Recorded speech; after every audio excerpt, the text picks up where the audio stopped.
தமிழக சட்டப்பேரவையில் முதலமைச்சர் மு.க.ஸ்டாலினுக்கும் எதிர்க்கட்சித் தலைவர் எடப்பாடி பழனிசாமிக்கும் இடையே காரசார விவாதம் நடைபெற்றது. இபிஎஸ் வைத்த கேள்விகள் என்னென்ன? அதற்கு முதலமைச்சர் அளித்த பதில்கள் என்னென்ன? சட்டப்பேரவையில் நடந்த சுவாரஸ்யங்களை இந்த தொகுப்பில் விரிவாக பார்க்கலாம்.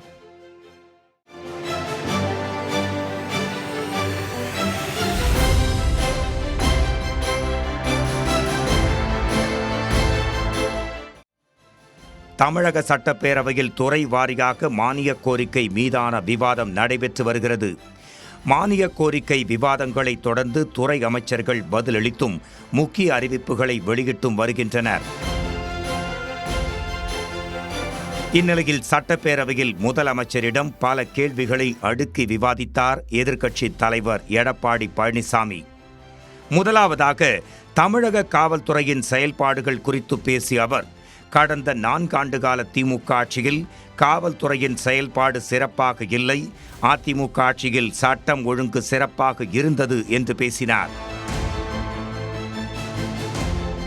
அதற்கு பதிலளித்த முதலமைச்சர், அதிமுகவின் பொல்லாத ஆட்சிக்கு பொள்ளாச்சியே சாட்சி, சாமானிய மக்களை வதைக்கக்கூடிய ஆட்சிக்கு சாத்தான்குளம் ஒரு சாட்சி, எங்கும் எதிலும் கமிஷன், கலெக்ஷன், கரப்ஷன் என ஊழலில் இருந்து தற்காத்து கொள்ள தமிழ்நாட்டினுடைய உரிமைகளை அடமானம் வைத்தது யார் என்று நாட்டு மக்களுக்கு தெரியும்.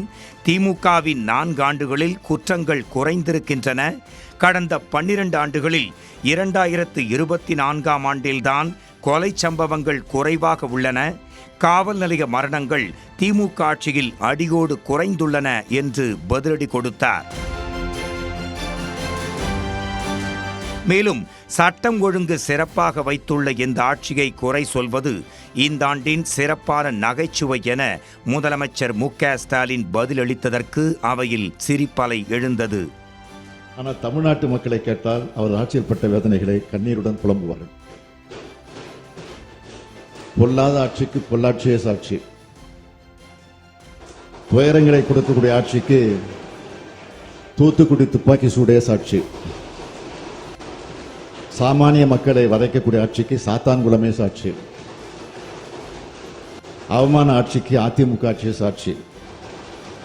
தமிழ்நாட்டை புலம்பு வைத்ததுதான் அதிமுக ஆட்சியினுடைய சாதனை. எங்கும் எதிலும் கமிஷன், கரப்ஷன், கலெக்ஷன் என ஊழலிலே திணித்து அந்த ஊழல் வழக்குகளில் இருந்து தற்காத்துக் கொள்ள தமிழ்நாட்டின் உரிமைகளை எல்லாம் அடகு வைத்தவர்கள் யார் என்பது நாட்டு மக்களுக்கு தெரியும்.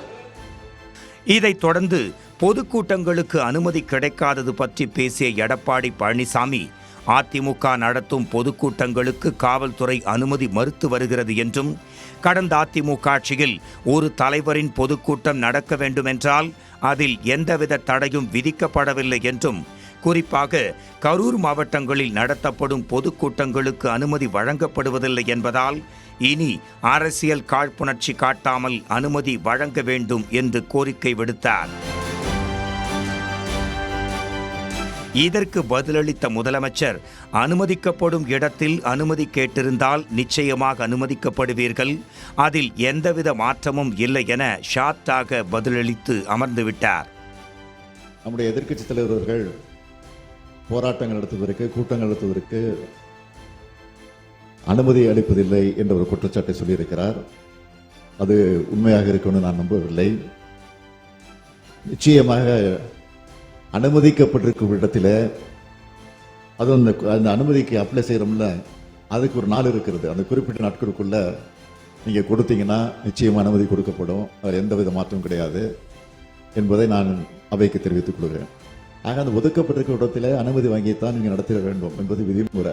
அந்த விதிமுறைக்கு உட்பட்டு இருந்தால் நிச்சயமாக எதிர்க்கட்சி தலைவர் சொல்வது போல அனுமதி மறுக்கப்படாது என்பதை நான் தெரிவித்துக் கொள்கிறேன். இதையடுத்து தமிழ்நாட்டில் நடக்கும் கொள்ளை சம்பவங்களை பற்றி பேசத் தொடங்கினார் எடப்பாடி பழனிசாமி. அவர், வெளி மாநிலங்களில் இருந்து விமானம் மூலம் தமிழ்நாடு வந்து கொள்ளை அடித்துச் செல்லக்கூடிய அவல நிலை இருக்கிறது. தமிழ்நாட்டை கண்டால் அச்சம் இருக்க வேண்டும். அதிமுக ஆட்சி காலத்தில் அந்த அச்சம் இருந்தது என்று குறிப்பிட்டார்.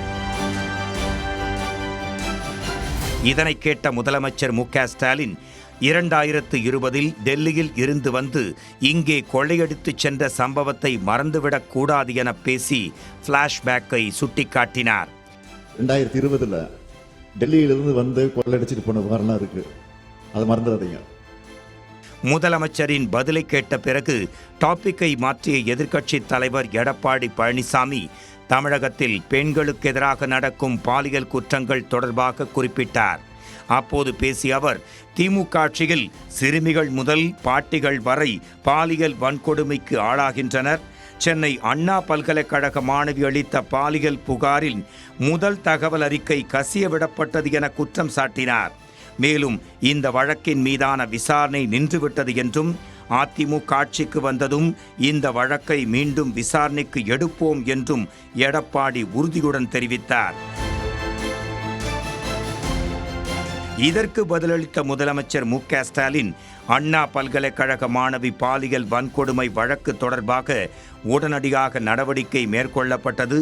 குற்றவாளி கைது செய்யப்பட்டு குண்டர் சட்டத்தில் சிறையில் அடைக்கப்பட்டார். அரசின் செயல்பாடுகளை உயர்நீதிமன்றமே பாராட்டியுள்ளது என்று தெரிவித்தார்.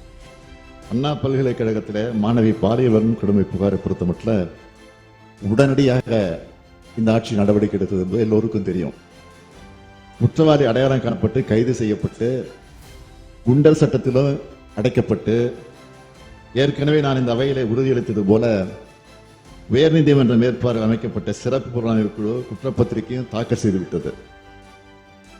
இந்த புகாரின் மீது காவல்துறை விரைவாக நடவடிக்கை எடுத்துள்ளது என்பதை மாண்புமை உயர்நீதிமன்றமே பாராட்டியிருக்கு.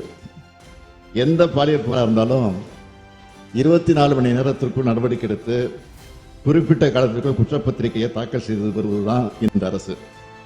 மேலும் கடந்த ஆட்சியில் பொள்ளாச்சி பாலியல் குற்றவாளிகள் எவ்வாறு காப்பாற்றப்பட்டார்கள் என்பதையெல்லாம் பட்டியலிட வேண்டியிருக்கும்.